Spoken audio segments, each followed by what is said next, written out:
윤석열 대통령이 시진핑 주석과의 첫 대면 정상회담에서 성숙한 한중 관계를 위해 협력하겠다는 뜻을 전했습니다. 시 주석은 한중은 뗄 수 없는 파트너라고 화답했습니다. 정진상 정무조정실장이 대장동 일당에게 금품을 받은 혐의로 12시간째 검찰 조사를 받고 있습니다. 검찰은 구속영장 청구도 검토하고 있는 것으로 전해졌습니다. 이태원 참사 희생자 명단을 공개한 인터넷 매체가 유족 항의로 희생자 20명 이름을 비공개 처리했습니다. 민주당 의원 일부가 사망자 실명으로 온라인 추모 공간을 만들겠다고 해 민주당 당원 게시판에도 비판글이 올랐습니다. 경찰청 특별수사본부가 구성 2주 만에 처음으로 전 용산경찰서 정보과장을 피의자 신분으로 불러 조사했습니다. 정부가 유치원과 초중고 예산 3조 원을 대학에서 쓸 수 있도록 개편에 나섭니다. 국회 통과가 관건입니다. 불길이 치솟는 차량 안에서 의식을 잃은 운전자가 시민들 도움으로 구조됐습니다. 미 연준 부의장이 금리 인상 속도가 느려질 것이라고 내다봤습니다. 한은이 이달 말 금리를 0.25%포인트 올리는 것에서 그칠 것이라는 관측이 나옵니다.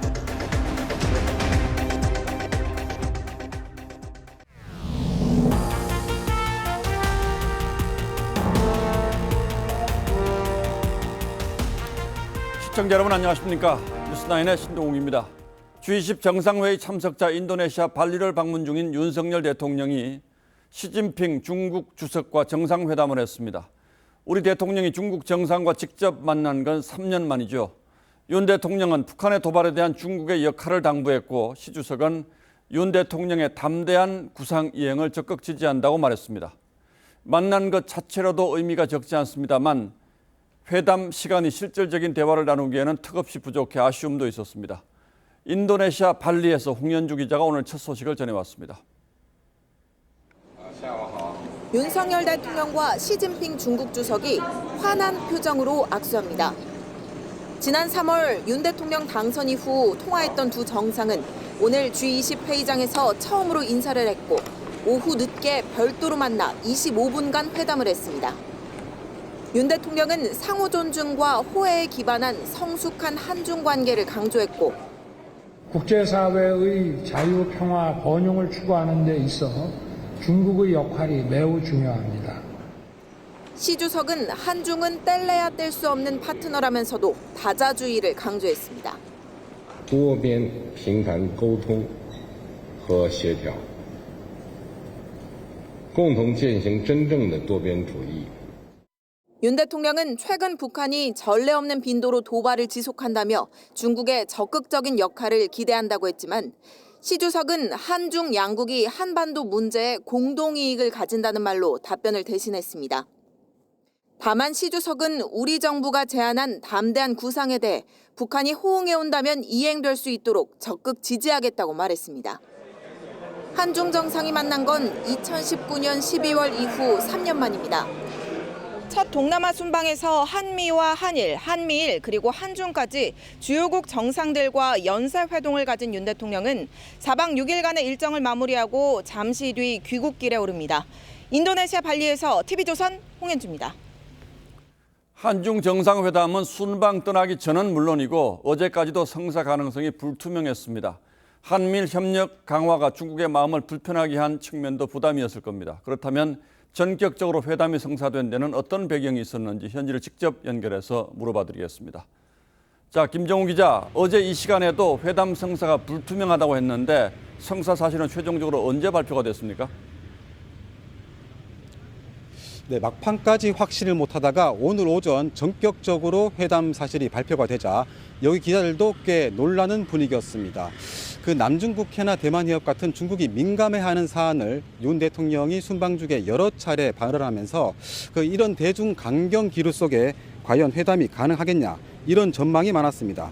하지만 이곳에서 만난 여러 정부 인사들은 정상 외교는 단순히 1:1 구도가 아닌 복합 방정식에 가깝기 때문에 아세안 국가들부터 동북아까지 이어지는 큰 틀에서 봐야 한다며 회담 성사 가능성을 점쳤습니다. 특히 가장 큰 변수였던 어제 미중 정상회담에서 두 정상이 서로를 향해 강한 수사, 그러니까 레토릭들은 쏟아냈지만 어느 정도 선을 지켜가면서 한중회담 결정에도 영향을 준 걸로 관측이 되고 있습니다. 예, 잘 됐군요. 결국 북한 핵 문제 그리고 우리 정부의 인도 태평양 전략에 대한 중국의 반응이 제일 궁금합니다. 시 주석의 구체적인 언급이 있었습니까? 네, 현재 발표된 그 자료에서는 시 주석의 직접적인 언급은 빠져 있습니다. 하지만 그 회담 시간이 그리 길지 않았기 때문에 양국의 큰 이견 있는 사안들은 아마 구체적으로 언급하지 못한 것으로 보입니다. 윤 대통령은 보편적 가치와 규범에 기반해 국제사회의 자유와 평화, 번영을 추구하는 게 외교 목표라며 중국의 역할이 매우 중요한 만큼 긴밀히 소통하고 협력하자고 제안했습니다. 이를 위해 복합적 도전을 함께 극복하기 위한 고위급 대화, 정례화를 추진하자고 했고 시 주석은 공감을 표하며 1.5트랙 대화 체제 구축을 제안했습니다. 윤 대통령의 방한 초청에 시 주석은 코로나 상황이 어느 정도 안정되면 기쁘게 응할 것이라며 윤 대통령의 방중을 희망했습니다. 한미일 공조 강화 속 한중 회담에서 양측의 견제가 예상됐지만 한중 관계 개선과 외교적 실리를 위해 3년 만에 정상회담에서 서로 접점을 찾은 걸로 풀이됩니다. 인도네시아 발리에서 TV조선 김종호입니다. 예, 이 앞서 열렸던 미중 정상회담에서도 북핵 문제가 의제에 올랐습니다. 바이든 미국 대통령은 중국이 북한의 핵실험 포기를 촉구해야 한다고 강조했는데 시진핑 주석은 모호하게 기존 입장을 재확인하는 데 그쳤습니다. 미중 정상회담 결과는 변재영 기자가 정리했습니다. 첫 대면 회담에서 3시간 넘게 마주 앉은 미중 정상. 신냉전은 없을 것이라며 두 나라의 관계를 개선해야 한다는 데 공감대를 형성했지만 현안에 대한 입장 차이는 극명했습니다. 바이든 대통령은 북한에 대한 중국의 역할을 강조했는데 I made it clear to President Xi Jinping that I thought they had an obligation to attempt to make it clear to North Korea that they should not engage in long-range nuclear tests. 시진핑 주석은 북한의 합리적 우려를 먼저 해결해야 한다는 기존 입장만 재확인했습니다. 대만을 두고도 충돌했습니다. 바이든이 중국의 강압적 행동을 비판하자 시진핑은 첫 번째 레드라인이라고 맞받았습니다. 다만 과거 정상 간 전화통화 등에서 사용했던 불에 탈 것 같은 과격한 표현은 사라졌고 식량 문제나 러시아 핵 위협과 관련해선 일부 접점을 찾았습니다. 坦诚深入的交换看法，我也期待同总统先生共同努力推动中美关系重回健康稳定发展的轨道，造福两国，惠及世界。 3년임을 확정하고 외교 무대로 복귀한 시진핑이 미국과 정면 충돌은 피하고 국제사회에서 영향력을 확대하려 한다는 분석이 나옵니다. 미국, 한국 정상을 잇따라 만난 시진핑은 오는 17일엔 기시다 후미오 일본 총리와 정상회담을 갖습니다. TV조선 변재영입니다. 어제 한 인터넷 매체가 이태원 참사 희생자 155명의 이름을 무단으로 공개했는데 유족들이 반발하자 하루 만에 20명의 이름을 비공개로 전환했습니다. 여당은 애도가 아닌 죽음에 대한 흥정이라고 비판했고 일본이 사망자의 명단을 공개한 데 대해서 일본 대사관이 우리 외교부에 공식 항의하는 일도 있었습니다. 단순히 여야의 문제만은 아닙니다만 이번 참사를 정치적으로 이용하겠다는 의도를 가진 사람들이 분명히 있는 듯하고 여기에 일부 정치권이 편승하면서 이 문제가 연말 전국의 중요한 쟁점으로 떠올랐습니다. 최민식 기자입니다. 어제 이태원 참사 희생자의 실명을 무단 공개했던 인터넷 매체 홈페이지입니다. 이태원 참사 희생자 명단 공개합니다라는 제목의 뉴스에서 외신에 보도된 일부 희생자의 사진을 포함해 155명 이름 전체를 공개했다가 20명의 이름을 지웠습니다. 이 매체는 유족의 반대로 이름을 삭제했다고 했습니다. 여권은 유족의 동의도 없이 실명을 공개한 것이 현행법 위반이라며 강하게 비판했습니다. 명단 공개를 원치 않는다는 사실, 또 그것이 법에 위반된다는 사실을 뻔히 알면서도 이 매체들은 이런 폐륜적 행위를 권성동 의원은 동의 없이 공개했다가 항의하면 빼주겠다는 건 애도가 아닌 죽음에 대한 흥정이라고 비난했습니다. 돌아가신 피해자들에 대해서 음란물 유포라든가 모욕이라도 조롱 같은 그런 식의 범죄 행위가 있을 수 있습니다. 이미 발생해서 제가 보고를 받고 있는 상황입니다. 매우 유감스럽게 생각을 하고요. 언제나 그 피해자 중심주의라고 하는 원칙에 입각해서 생각을 해야 된다고. 주한 일본 대사관은 일본인 사망자 실명이 공개된 것을 두고 우리 외교부에 공식 항의했습니다. 검찰과 경찰에는 희생자 명단을 유출한 공무원과 공개한 매체를 처벌해달라는 고발장도 접수됐습니다. 이런 가운데 명단을 공개한 매체가 정의구현 사재단 이태원 참사 희생자 155명 호명이라는 사진을 배경으로 떡볶이 판매 방송을 진행해 또 다른 비난에 휩싸였습니다. 네, 맛을 보장합니다. 이거 아주 맛있는 떡볶이네요. 시작하자마자 지금 한 400개 팔렸네요. TV조선 최민식입니다. 민주당 의원 21명은 희생자 실명이 적힌 온라인 기억관을 만들겠다고 나섰습니다. 그러자 민주당 게시판에도 비판글이 쏟아졌고 명단 공개가 필요하다고 불을 지폈던 이재명 대표는 일단 침묵했습니다. 당장은 민주당의 일부 의원들과 진보 성향 매체 중심으로 명단 공개 불씨를 살려가겠다는 움직임으로 보이는데 결국 관건은 여론의 동향이 될 듯합니다. 오현주 기자가 취재했습니다. 국정조사 진상규명이라고 쓰인 현수막을 배경으로 야당 국회의원들이 국회 본청 앞에 돗자리를 펴고 앉아 농성을 시작했습니다. 국정조사 즉각 수용하라! 수용하라! 수용하라! 수용하라!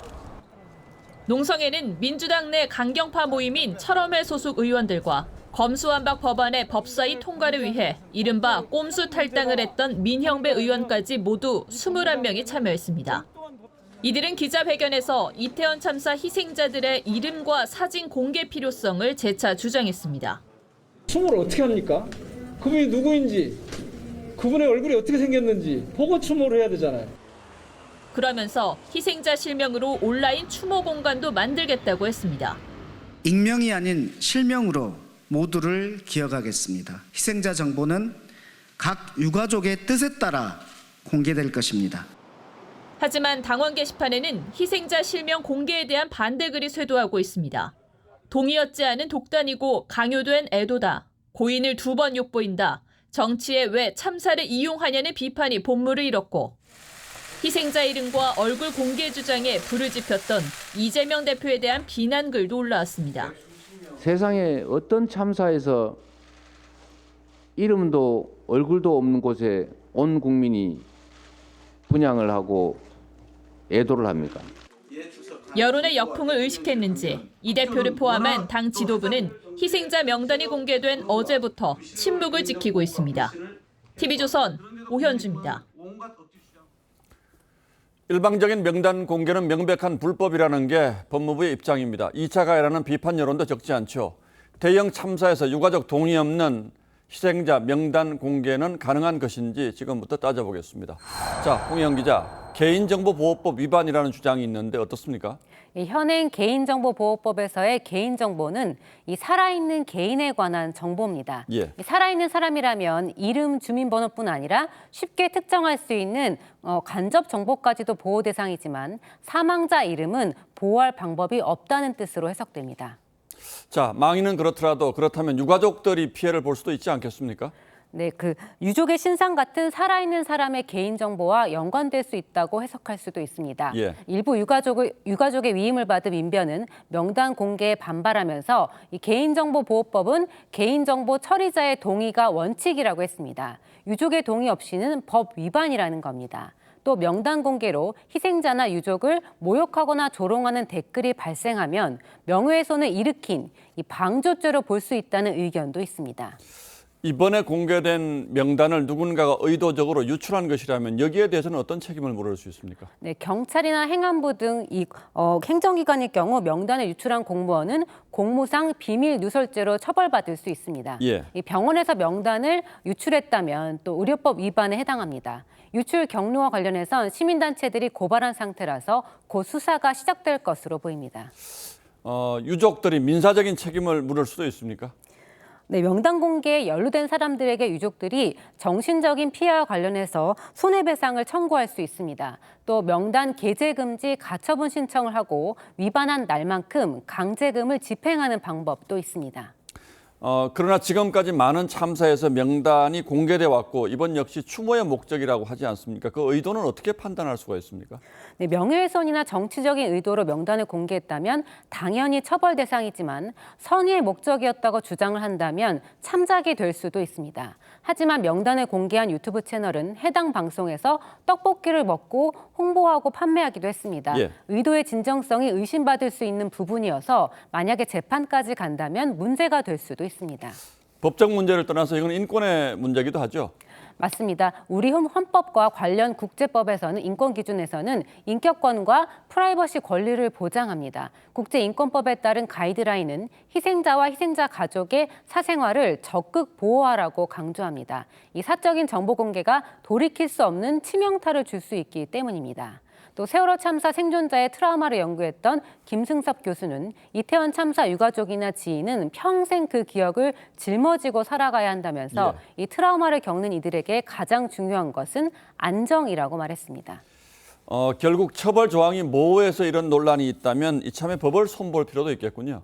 네, 실제로 독일에서는 사고 현장에 있던 사람들이 피해자 영상을 찍어서 퍼뜨렸다가 심각한 문제가 됐는데요. 지난해 형사처벌할 수 있도록 법을 개정했습니다. 우리도 이번 참사를 계기로 사진이나 영상 유포와 관련해서는 형법 개정안이 발의된 상태입니다. 자, 저는 이런 경우에 정치인들은 아예 개입을 하지 못하도록 법을 고치면 어떨까라는 생각도 해봅니다. 예, 홍영 기자 잘 들었습니다.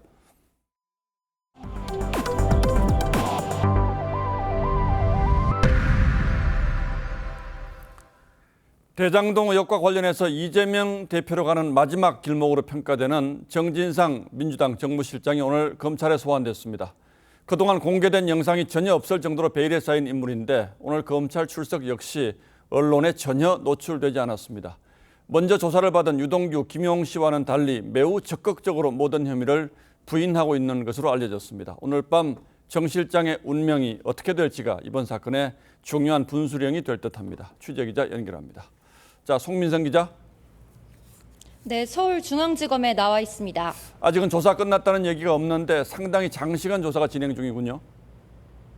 네, 그렇습니다. 정진상 실장은 오늘 오전 9시쯤 검찰에 출석해 지금까지 12시간 넘게 조사를 받고 있습니다. 정 실장 측은 검찰에 비공개 출석을 요청을 했는데요. 중앙지검 정문 등에서 기자들이 기다리고 있었는데 이 취재진들을 피해 지하주차장에서 조사실로 곧장 들어가기도 했습니다. 정 실장의 검찰 출석은 정 실장의 집과 민주당사, 국회 사무실을 검찰이 압수수색을 한 지 엿새 만입니다. 정 실장이 받는 혐의는 위례신도시와 대장동 개발 정보를 사전에 알려주고 1억 4천만 원을 뇌물로 받았다는 혐의를 포함해 모두 4가지입니다. 검찰은 정 실장 혐의와 관련된 사실관계를 파악하는 것은 물론 이재명 대표가 그 과정에 개입을 했거나 인지를 하고 있었는지 등을 집중 추궁하고 있습니다.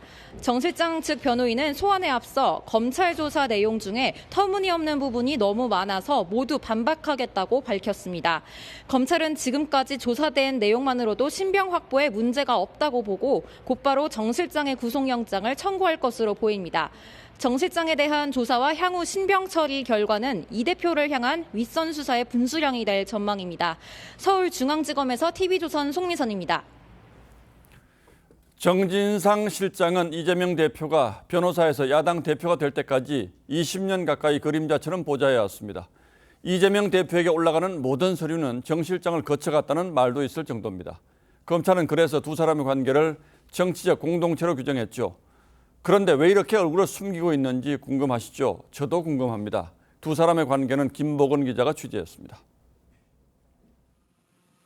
정진상 실장의 행적은 압수수색 영장에 두 쪽에 걸쳐 상세히 적혔습니다.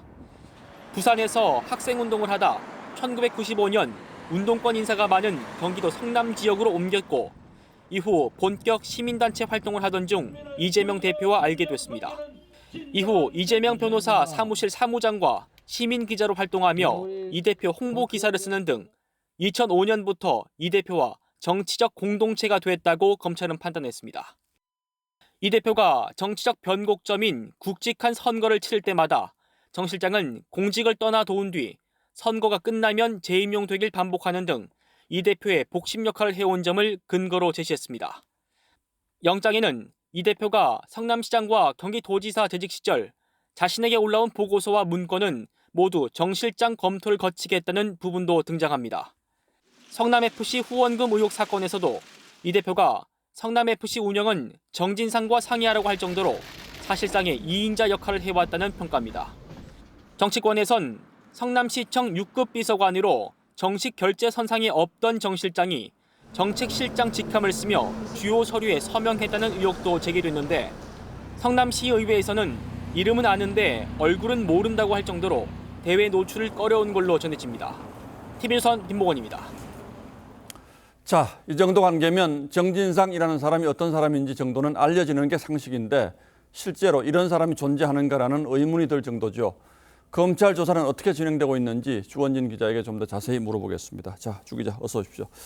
자, 정 실장이 2인자라는 데 대해서는 대부분 동의하는 것 같은데 인물평을 본 적은 없습니다. 저도 오늘도 취재진을 피해서 검찰에 출석했다고요? 네, 그렇습니다. 정 실장은 자타가 인정하는 이재명 대표의 오른팔이자 거대 야당의 당대표실 정무조정실장이라는 중책을 맡고 있는데요. 예. 그런데 지금까지 언론에 공개된 모습은 지금 보시는 이 사진 한 장밖에 없습니다. 오늘도 소환에 대비해 저희 취재진이 검찰청 청사 출입구 등 여러 곳을 나눠서 정 실장 출석을 기다렸는데요. 정 실장은 감쪽같이 취재진을 피해 조사실로 들어갔습니다. 정치권에서도 정당 2급 당직자 한 명 출석하는데 이 정도 보안은 이례적이라는 반응이 나왔는데 검찰은 조국 전 장관이 만든 포토라인 폐지 규정에 따라 피의자 누구나 요청하면 비공개 소환은 가능하다는 입장입니다. 예, 뭐 저희만 그런 게 아니라 모든 매체가 저 사진 한 장밖에 지금 없는 거죠. 앞으로 재판받게 되면 그때는 공개가 되겠죠. 혐의는 여러 가지가 있는데 가장 핵심적인 게 뭡니까? 네, 검찰은 정 실장이 현금 1억 4천만 원 상당을 뇌물로 받은 혐의를 핵심으로 보고 당시 돈 전달 상황을 구체적으로 다시 복원하기 위해 수사력을 집중하고 있습니다. 예. 정 실장이 금품을 받은 집 CCTV부터 계단과 엘리베이터 등을 직접 둘러보며 정황 증거를 모으고 있습니다. 검찰은 또 대장동 팀이 뇌물로 준 현금을 마련한 과정도 수사 중인데 이들이 단골 유흥업소 직원을 통해 돈을 세탁한 정황부터 그들이 자주 간 노래방 관계자를 불러 과거에 어떤 대화가 오갔는지 캐묻는 등 당시 상황을 객관적으로 복원하고 있는데 집중하고 있습니다. 그런데 오늘 조사받으러 온 정진상 실장은 이런 검찰이 주장하는 혐의들을 매우 적극적으로 반박을 하고 있다면서요? 네, 정 실장은 터무니없는 혐의가 너무 많다면서 본인이 직접 조사해서 검찰 질문에 답을 하고 반박을 하고 있는 것으로 알려졌습니다. 예. 특히 앞서 검찰이 청구했던 정 실장 체포영장이 한 차례 기각된 전례가 있는데요. 법조계 안팎에서는 정 실장 측이 혐의를 최대한 부인하여 구속영장 기각까지 노리는 것 같다는 관측을 내놓고 있습니다.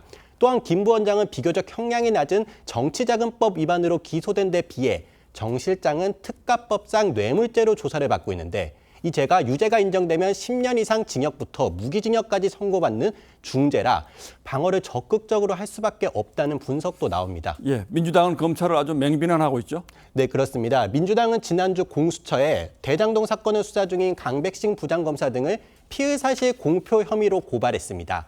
검찰이 직접 증거도 없이 불법적으로 피의 사실을 언론에 흘리고 있다는 주장인데요. 검찰은 오늘 거대 정당이 구체적 근거도 없이 수사팀을 흔드는 것은 유감이라며 강하게 반발했습니다. 예, 막다른 골목까지 온 느낌인데 오늘 밤 검찰이 구속영장을 청구할 것인지 그리고 법원이 영장을 발부할 것인지 이게 가장 큰 관심사가 되겠군요. 예, 주원진 기자 잘 들었습니다.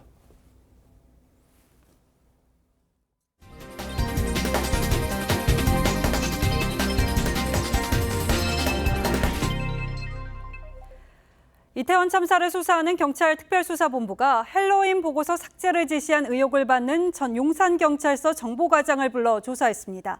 특수본 출범 2주 만에 처음으로 이 피의자를 소환한 것이기도 한데요. 수사 범위 역시 행정안전부와 서울시 등 상급 기관으로 넓혀가고 있습니다. 차순우 기자입니다. 용산경찰서 김모 전 정보과장이 특별수사본부에 출석했습니다.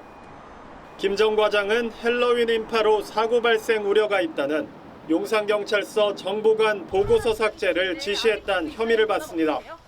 그 사람을 향해서 CCTV 발견하겠습니다.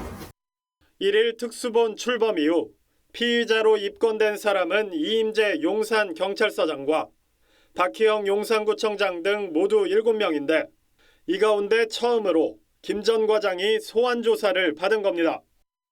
김 전 과장은 TV조선과의 통화에서 삭제 지시 시점은 11월 2일 특수본 압수수색 이후라며 이때는 이미 특수본이 보고서를 확보해간 상황이어서 증거인멸을 시도할 이유가 없었다며 혐의를 부인했습니다. 경찰은 참사 당일 사고 사실을 뒤늦게 알고 윤희근 경찰청장에게 제때 보고도 못한 이용우 경찰청 상황담당관을 대기 발령했습니다. 서울시 안전총괄과장과 행정안전부 중앙재난안전실장을 잇따라 불러 조사했습니다. 참사 관련 행정안전부의 책임 소재가 드러나면 이상민 장관도 직무유기 등 혐의로 입건될 수 있습니다. 특수본이 서울시에 이어 행정안전부 관계자까지 불러 조사하면서 수사가 상급기관으로 확대될 것이란 관측이 나옵니다. TV조선 차순우입니다. 참사 당일 행정 논란에 휩싸인 박희영 용산구청장을 두고 또 다른 논란이 제기됐습니다. 헬로윈 한 달 전 관련 부서장을 줄줄이 교체하면서 위급 상황에 제대로 대비하지 못한 게 아니냐는 지적이 나오는 건데요. 경찰 특수본이 이 부분과 이 참사와의 연관성을 들여다보고 있습니다. 김창석 기자의 단독 보도입니다. 용산구청에서 헬로윈 등 문화 행사를 관리해온 부서는 문화환경국. 그런데 헬로윈 참사를 한 달 앞두고 문화환경국 A국장이 돌연 사표를 냈습니다. 7월 취임한 박희영 용산구청장이 함께 일할 수 없다며 다른 구청으로 가라고 내몰았다는 겁니다. 새로운 구정을 펼치는데 당신하고는 함께할 수 없다. 다른 데로 가라. 통보를 받은 거죠. 그 자리엔 문화행사와는 관련이 없는 주차관리 과장이 승진해 앉았습니다. 박 구청장 취임 뒤 교체된 간부는 한둘이 아닙니다. 취임 한 달 만에 행사 안전대책 등을 담당하는 안전건설교통국장과 문화체육과장이 교체됐고 관내 CCTV 등을 분석해 안전사고 시 대응책을 마련하는 스마트정보과장과 안전재난과장도 연이어 바뀌었습니다. 이처럼 박 구청장 취임 직후 행사 안전관리 관련 부서장이 줄줄이 교체되면서 이태원 참사 긴급 상황에 제대로 대처하지 못한 게 아니냐는 의혹이 제기됐습니다. 더욱이 A국장 돌연 사퇴 배경엔 박 구청장의 정치적 이해가 얽혀 있다는 의혹도 불거졌습니다. A국장 배우자가 구청장 선거 당시 박 구청장의 경쟁 후보 선거 운동을 도와 괘씸죄로 쫓겨났다는 겁니다. 비서실 관계자가 남편이 상대방 후보를 도운 것이 거의 결정적이지 않은 것 아니냐. 남편이 결정적인 사유다.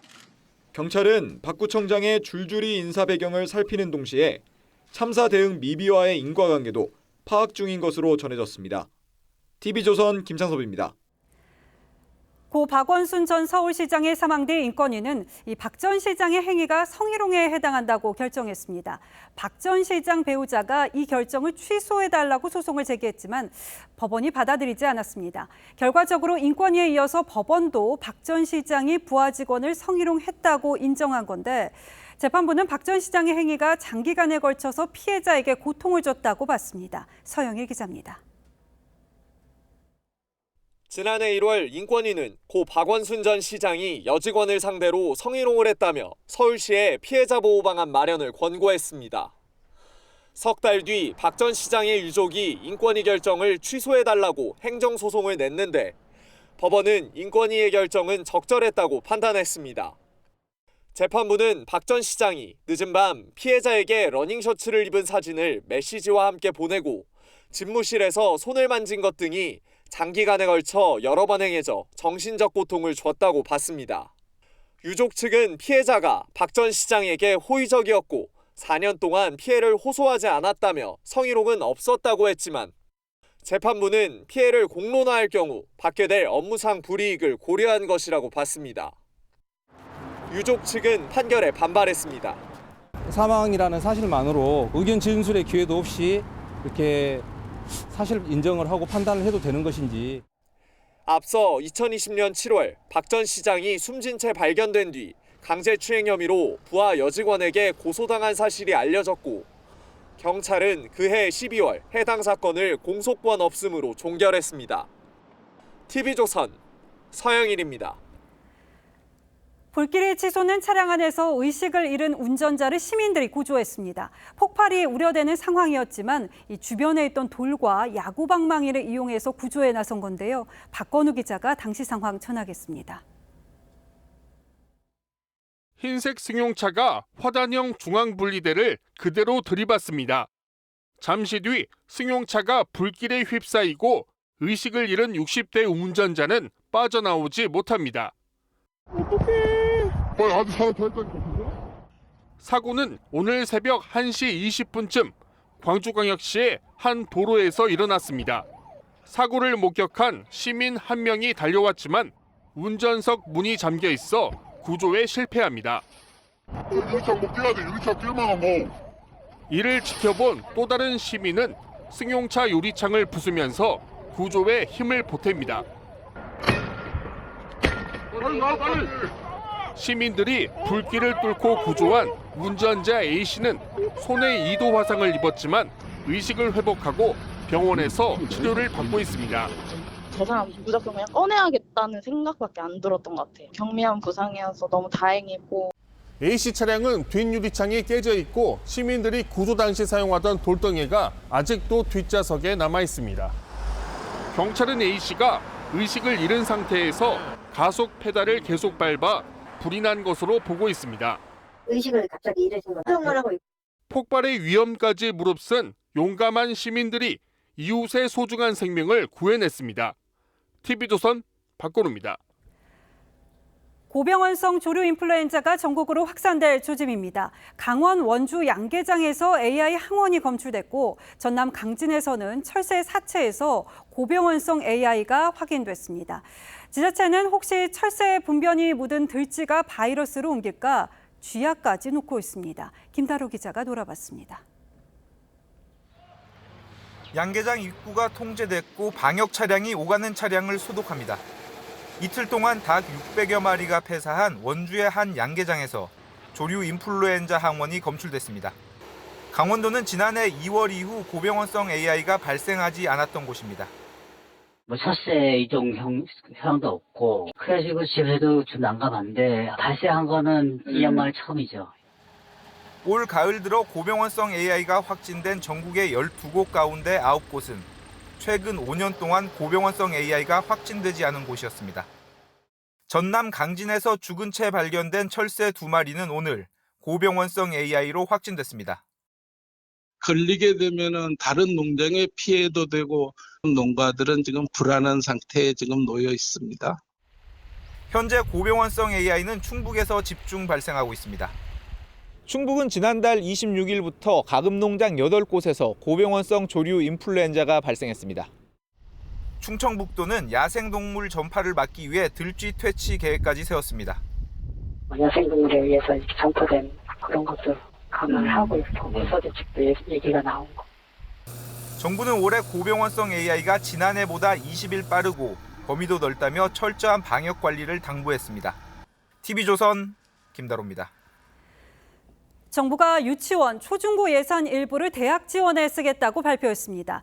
등록금 동결 등으로 대학이 한계 상황에 다다른 만큼 이 현상을 완화해보자는 취지인데요. 당장에 시도교육청이 강력 반발했는데 야당 반대로 국회 문턱을 넘기도 쉽지 않아 보입니다. 윤수영 기자입니다.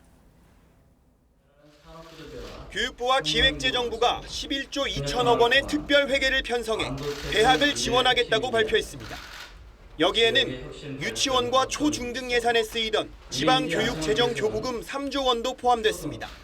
학령 인구 감소에도 초중등 교부금은 지속 증가한 반면에 교육재정 칸막이 구조로 인해서 지방세에서 자동 배분되는 유초중등 지원금은 2년간 24조 원 늘어 내년엔 77조 3천억 원에 이르는 반면 고등교육 예산은 12조 1천억 원으로 1조 원 증가에 그쳤습니다. 우리나라의 초중등 교육비는 OECD 평균보다 훨씬 많지만 고등교육은 60%대에 불과합니다. 정부안에 대해 대학 측은 환영 입장을 밝혔습니다. 재원 마련이 물꼬를 트는 것이니까요. 열렬한 환영을 드리고. 반면 한국교총 등 교원단체들과 시도교육감들은 강하게 반발했습니다. 충분한 의견 수렴 없이 추진되고 있는 이 법안에 강력히 반대한다. 민주당도 반대 입장이어서 특별회계 편성안의 국회 통과 가능성은 미지수입니다. TV조선 윤수영입니다. 저녁 가볍게 하신 분들은 이 시간쯤 치킨만이 떠올리지 않을까 싶은데요. 이 시중에 판매되고 있는 프랜차이즈 치킨을 검사해봤더니 포화 지방과 콜레스테롤 함량이 높게 나왔습니다. 특히 요즘 일반 치킨에 다양한 양념을 가미한 치킨이 인기인데 이 경우 콜레스테롤 등이 하루 기준치의 3배에 달했습니다. 윤재민 기자입니다. 치킨집과 주점, 대형마트에서도 불티나게 팔리는 치킨. 최근 코로나 장기화로 배달 수요가 증가하며 시장 규모가 5년간 53%나 성장했습니다. 가족들이랑 같이 있을 때 한 달에 2번 정도 치킨을 주문해서 먹어요. 네, 점심에 가족들이랑 식사 대용으로 먹어요. 치킨 인기가 높아 1인 1닭이라는 신조어까지 등장했는데 소비자원의 조사 결과 열량이 매우 높은 것으로 나타났습니다. 한 양념치킨의 경우 한 마리 열량이 3,000kcal를 초과해 성인 여성의 하루 에너지 필요량의 1.5배를 넘기도 했습니다. 치즈 가루를 뿌린 한 치킨은 포화지방과 콜레스테롤이 하루 기준치의 300%를 넘어갔고 나트륨과 당류 기준치가 2배 이상인 제품도 있었습니다. 치킨 반마리를 맥주 한 잔과 곁들여서 먹을 경우에는 그 열량이 1일 필요 추정량의 65% 수준까지 달하게 되고요. 더욱이 조사 대상인 프랜차이즈 치킨 업체 10곳 가운데 홈페이지에 영양분 표기를 한 곳은 4곳에 불과했습니다. 소비자원은 치킨 업체들이 영양 성분을 표시하도록 하는 방안을 정부와 유관기관에 건의할 예정입니다. TV조선 윤재민입니다. 우리도 조금이나마 숨통이 트이는 연말이 될지 송무빈 기자가 설명드리겠습니다. 미 연준의 2인자 레이얼 브레이너드 부의장이 금리 인상 속도 조절에 신호탄을 쐈습니다. 브레이너드 부의장은 현지 시간 14일 블룸버그 통신과의 인터뷰에서 느린 속도로 금리를 인상하는 것이 곧 적절해질 거라고 말했습니다. 앞서 월스트리트 저널이 연말 금리 인상 감속 가능성을 보도한 이후 지방 연방준비은행 총재들에 이어 연준 최고위층에서도 속도 조절을 지지한 겁니다. 이에 따라 연준이 다음 달 FOMC 회의에서 4연속 자이언트 스텝의 고리를 끊고 빅스텝에 그칠 가능성에 무게가 실리고 있습니다. 강달러 현상도 누그러지고 있습니다. 오늘 원달러 환율은 어제보다 8.3원 내린 1317.6원에 거래를 마쳤습니다. 일주일 사이에 100원이 넘게 떨어진 건데 하루 변동폭으로는 2008년 금융위기 이후 최대입니다. 환율까지 하락하자 그동안 미국의 금리 인상을 바쁘게 추격해온 한국은행도 이번 달 기준금리를 0.25%포인트만 올리는 숨고르기에 나설 가능성이 커졌습니다. Prices and our exchange rate have somewhat stabilized and the speed of US interest rate hike is expected to be less rapid. 다만 한국은행은 긴축 기조 자체는 유지하겠다고 밝혀 시중금리 인상과 자금시장 경색은 당분간 이어질 전망입니다. TV조선 송무빈입니다. 서울시의회가 정치적 편향성 논란이 끊이지 않았던 교통방송 TBS에 대한 예산 지원을 중단하기로 의결했습니다. 앞으로 1년간의 유예 기간이 있긴 하지만 TBS의 프로그램 성격과 운영 전반에 큰 변화가 불가피하게 됐습니다. TBS는 어떻게 될 것인지 고서정 기자가 설명하겠습니다. 서울시의 TBS 예산 지원을 중단하는 조례안이 서울시의회 본회의를 통과했습니다. 재석 의원 73명 중 찬성 72명, 반대 0명, 기권 1명으로 의사일정 제4항은 가결되었음을 선포합니다. 이에 따라 서울시가 조례안을 최종 확정하면 2024년 1월 1일부터 TBS에 대한 예산 지원이 중단됩니다. TBS 예산 중 서울시 출연금의 규모는 320억 원으로 70%에 달합니다. 직원 고용 승계 등을 담은 내용은 법률 위배 소지를 이유로 삭제됐습니다. 수년간 이어져온 논란에도 불구하고 자정 능력이 결여된 서울시 출연기관의 개혁을 위한 불가피한 결정이었음을 전체 112석 가운데 36석을 차지하는 민주당 시의원들은 항의의 의미로 표결에 응하지 않고 퇴장했습니다.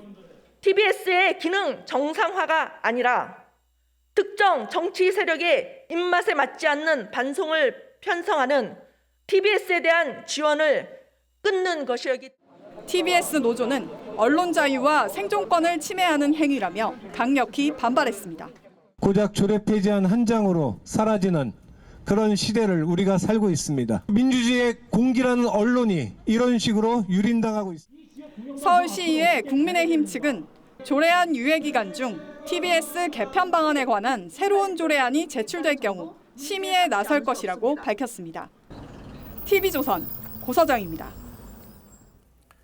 한미연합군 사령부가 오늘 평택 험프레스 기지로 이전을 마쳤습니다. 유사시 전시작전 통제권을 행사하는 한미연합사가 평택으로 이전하면서 44년 주한미군 용산시대가 막을 내렸고 이제 용산은 온전히 대한민국의 영토라는 지위를 되찾게 됐습니다. 윤동빈 기자가 보도합니다. 한미연합군 사령부 창설 44주년과 부대 이전 완료를 기념하는 예포 19발이 발사됩니다. 예하부대 사열과 연합사 신청사 완공을 기념하는 리본 커팅식도 열렸습니다. 이전 기념식에서 이종섭 국방부 장관은 이달 초 워싱턴 한미안보협의회에 이어 김정은 정권 종말을 다시 언급했고 북한의 핵공격 시도는 김정은 정권의 종말을 초래할 것임을 명확하게 하였습니다. 락해머라 한미연합 사령관은 미국 정부의 방위 공약을 재확인했습니다. The ironclad commitment of the United States has not changed, nor has our bond. 당초 연합사와 용산 기지 내 주한미군은 2020년까지 평택으로 모두 이전할 계획이었지만 코로나 사태로 2년 늦춰졌고 일부 정보부서만 용산에 남아 평택과 이원체제로 운영되다가 이번에 이전을 완료했습니다. 연합사 이전은 창설 44년 만이고 주한미군 전체가 용산을 떠난 건 69년 만입니다. 연합사 이전으로 용산 미군기지 반환과 용산공원 조성에도 속도가 붙을 전망입니다.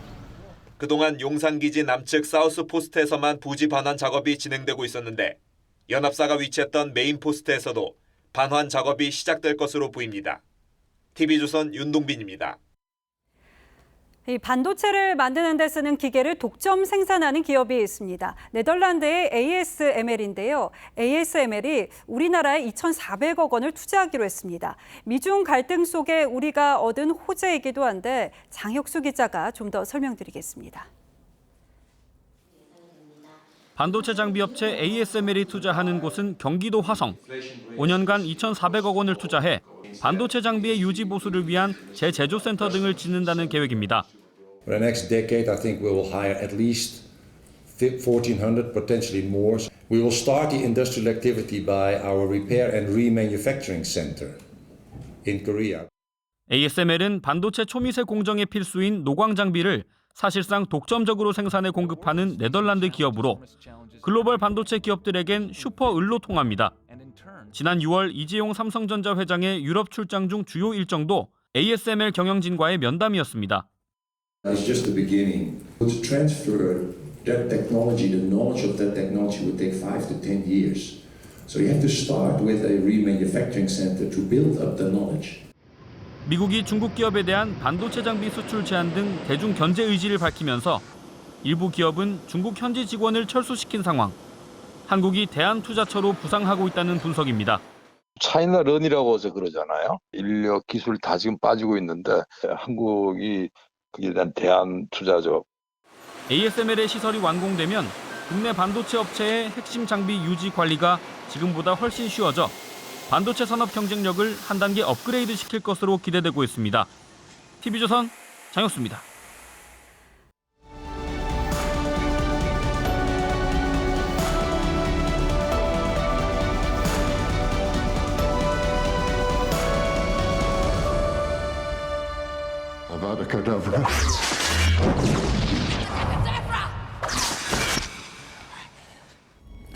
소설 원작 영화 해리포터에서 가장 용서받지 못할 저주입니다. 주문을 건 상대방을 죽음으로 몰아넣는 살인의 저주죠.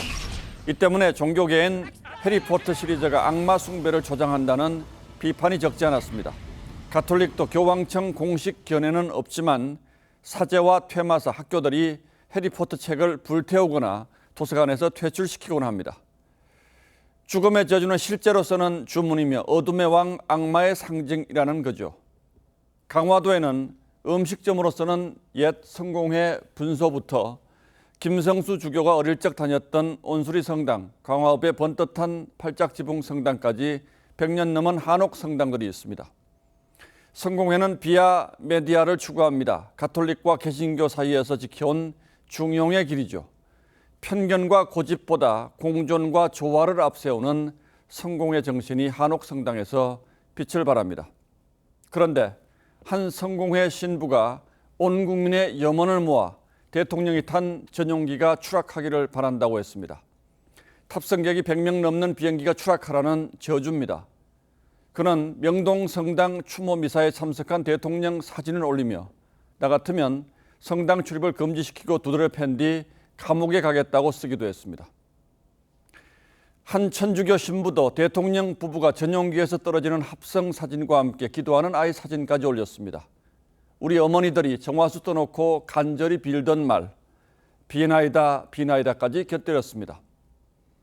사탄을 멀리서 찾을 것 없다는 댓글과 함께 경악스럽다는 탄식이 잇따랐습니다. 거기에 신부는 반사라는 답글과 웃는 이모티콘까지 달아서 조롱했습니다. 용산경찰서 정보계장이 극단적인 선택을 한 것과 관련해서는 경찰분들 윤석열과 국진당이 죽인 것이니 무기고가 있음을 잊지 말라는 글도 올렸습니다. 아무리 세상이 미쳐 돌아가기로 사제들이 죽음을 공공연히 빌고 간구하는 지경까지 이르렀을까요? 다른 사람도 아닌 사제들의 저주라 더더욱 섬뜩합니다. 성공회 측은 어제 즉각 해당 신부의 사제 신분을 박탈했습니다. 하루를 지켜보던 천주교 측도 사태가 심상치 않았음을 느꼈는지 뒤늦게 대국민 사과를 했습니다. 하지만 당사자들이 진정으로 사과했는지는 잘 모르겠습니다. 김수환 추기경 같은 큰 어른이 그래서 더더욱 그립습니다. 성공회 강화읍 성당 세례대 한자로 새긴 가르침을 다시 한번 보겠습니다. 몸 가다듬고 마음 씻어 악을 멀리하고 선을 행하라. 11월 15일 앵커의 시선은 어쩌다 여기까지였습니다.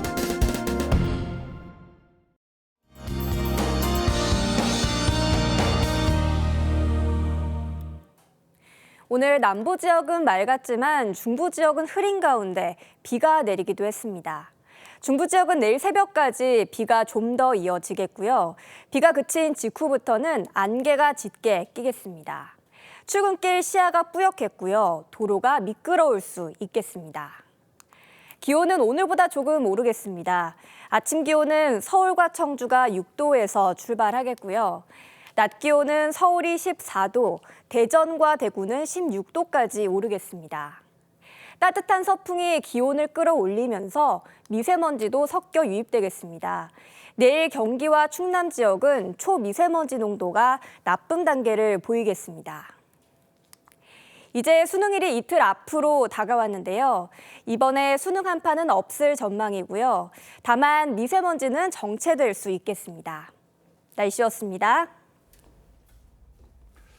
11월 15일 화요일 뉴스9은 여기서 모두 마치겠습니다. 시청해주신 여러분 고맙습니다.